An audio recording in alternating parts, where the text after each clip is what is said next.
Skani ya shimo tatu hiyo. Shimo tatu naona ndo rahisi kabisa. Naona kuna number 1, number 2, number 3. Alafu splint yake hii, high range yake ndo hii hapa. Naona ukipanda juu ndo uko high, ukiwa chini uko low. Sasa ukianza iwe chini hapo. Hii pia iwe chini. Tunaanza na number 1. Naona number 1.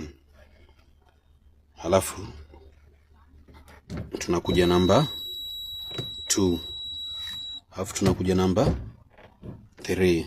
Umeona? Number 1 iko hapa tu nyuma hivi straight. Number 2 iko nalala kwa dereva kidogo. Number 3 kwa dereva kidogo alafu nyuma. Ambapo sasa ukishaweka number 1 hivi itaenda, make sure hii iko chini, ya high na low iko chini.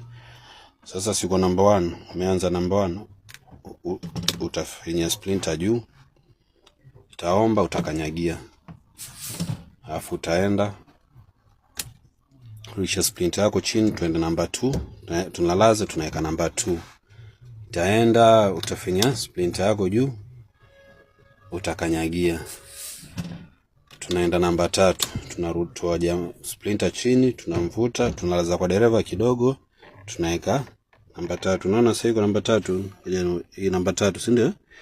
Unafinya splinter yako juu, utaenda, utakanyagia, kila ikiomba tu. Unaona tumefika gia ngapi sasa hii? Tumeanza 1 2 3, kila gia iko na ikanyagia. Alafu ndo tushafika 3, sisi tumetoka 3 hapa hivi.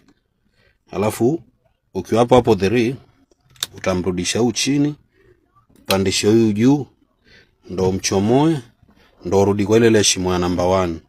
So unaona ndo umerudi number 4, si ndio? Alafu utamfinyia splinter yake juu, alafu utamkanyagia. Tuenda namba ngapi sasa? Sisi tumetoka number 4. Na sasa namba tunashikisha splinter chini, tunalaza kwa dereva kidogo, tunalala namba ngapi?